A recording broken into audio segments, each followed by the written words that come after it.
जगह जब बैठती है तो 160 के करीब अंडे देती है और कुछ दिनों में परिपक्व हो जाती है। तो और सरकार को इस पर गंभीरता से और समय रहते चेतना चाहिए।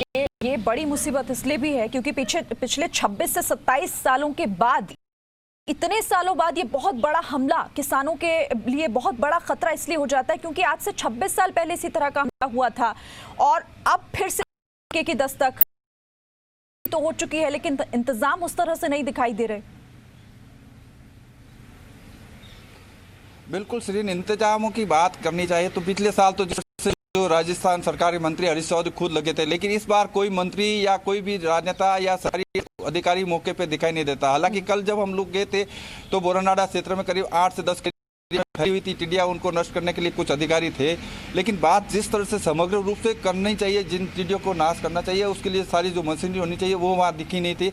और बात ये टिड्डियां जोधपुर पश्चिम इलाके से उड़कर जयपुर की तरफ, जो कह सकते हैं बिलाड़ जयपुर हाईवे के पास में आया हुआ, भावी है, पिपाड़ है, भोपालगढ़ है, उस क्षेत्रों में फैल चुकी है। तो ये चिंता का विषय है और सरकार को इस बारे में गंभीरता दिखाते हुए समय रहते, अभी मेरी सुबह किसानों से बात हुई, उन्होंने कहा हमारी सारी फसलें, जो गाय का हरा चारा होता है, जो नीम के पेड़, खेजड़ी के वृक्ष है, वो तमाम वो चट कर जाती है। यानी टिड्डी जो भी हरियाली चीज दिखती है खाने को, वो तुरंत जो बैठती है, रात को बैठती है, सुबह तक वो पूरा वृक्ष साफ हो जाता है। तो ये वाकई सरकार को इस बारे में गंभीरता दिखाकर समय रहते इसको नष्ट करने का अभियान, एक इस तरह से अभियान चलाना चाहिए, वो अभियान चलाने की जरूरत है सिरीन। बिल्कुल, मुसीबत इसीलिए है क्योंकि रात के वक्त ये पूरे खेत में चिपक जाती है, भर का ही वक्त लगता है, सुबह चट कर जाती हैं पूरी फसल को। ठीक है, आप रहिए मेरे साथ, के पास लौटती हूं क्योंकि बहुत बड़ी मुसीबत है अन्नदाताओं के सामने, ये पूरे देश भर के सामने ये बहुत बड़ी, कैसे इससे छुटकारा पाएंगे, क्या विकल्प है, इस पर तो हम बातचीत कर ही रहे हैं, लेकिन टिड्डियों को भगाने के लिए किसान क्या करें इस पर भी नजर डालते हैं। कीटनाशक का छिड़काव करें, किसानों को क्या करने की जरूरत है अभी इन टिड्डियों से छुटकारा, खेतों की निगरानी करना जरूरी है, खेतों में धुआं करें, इसके साथ ही थाली बजाकर डीजे भी बजाया जा सकता है इन टिड्डियों को भगाने के लिए। तेज आवाज से ये भागती हैं, तो ये वो उपाय हैं जिन्हें फौरी तौर पर किया जा सकता है, किसान खुद से इन्हें कर सकते हैं और अपने खेत को, अपनी फसल को, अपने चारे को बचाया जा सकता है इन टिड्डियों के झुंड से। अरुण, हालांकि ये मुसीबत बहुत सालों से आती रही है, भारत के किसानों के लिए, अन्नदाताओं के लिए मुसीबत बनी रही है, लेकिन इस बार चूंकि खतरा बड़ा और मार दोहरी, पहले तो कोरोना की वजह से फसल सही तरीके से सही जगह पर नहीं पहुंच पाना, मार्केट में नहीं पाना, अब टिड्डियों का ये बड़ा झुंड एंटर कर चुका है। किसान अपने तौर पर क्या कर रहे हैं वहां पर, क्योंकि राजस्थान में इसका प्रभाव ज्यादा दिखाई दे रहा है। आज शरीर में बताना चाहूँगा, किसानों के पास जितने भी संसाधन हैं, उनके परिवार का छोटे से बड़े बच्चे तक तमाम वो टिड्डी भगाने में सुबह से जब खेत में जब देखते हैं टिड्डियाँ उनके पेड़ों पे, वृक्षों पर जो हरियाली है, जहाँ उन्होंने फसल बोई है वहाँ बैठे हैं।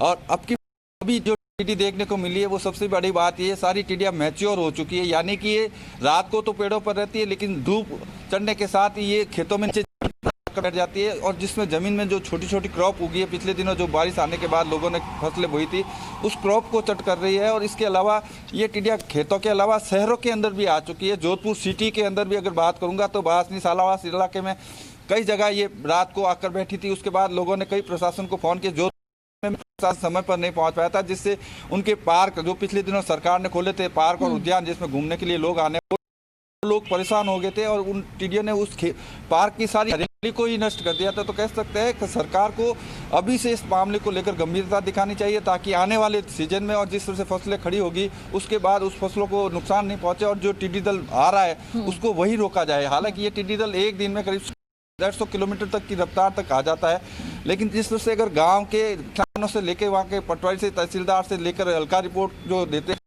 उनसे सारा डेटा लेके टिड्डी कहाँ से उड़ी है और कहाँ तक पहुँच सकती है उसका पीछा करना चाहिए। और अर्ली मॉर्निंग यानी अल सुबह जो 4 और 5 बजे के करीब ये वापस ऑपरेशन शुरू करे ताकि ये टिड्डी आगे नहीं बढ़ सके और इसको रोकने का सख्त प्रयास और सख्त कदम उठाने की आवश्यकता है। श्रीन, बिल्कुल सख्त कदम उठाने होंगे। अन्नदाताओं की परेशानी है क्योंकि ये खतरा बड़ा है, दिखने में छोटी सी है टिड्डी, लेकिन जब ये समूह में होती है, पूरे झुंड में होती है, तो कैसे मुसीबत का बड़ा सबब बन जाती है किसानों के लिए। पूरी का पूरा खेत रात भर में चट करने की क्षमता इन टिड्डियों में होती है।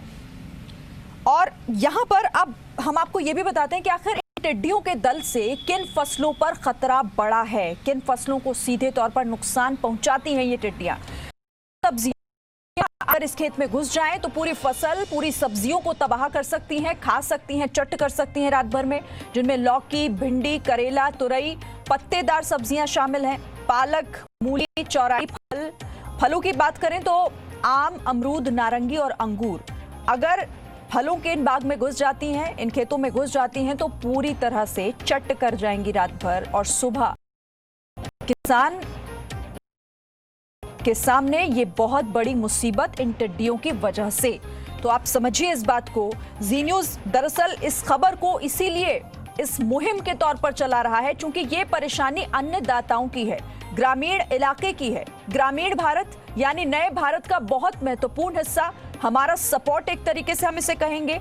और अगर वही मुसीबत में है तो आप समझिए। और इसी बीच एक बड़ी खबर आ रही है जम्मू कश्मीर के शोपिया से।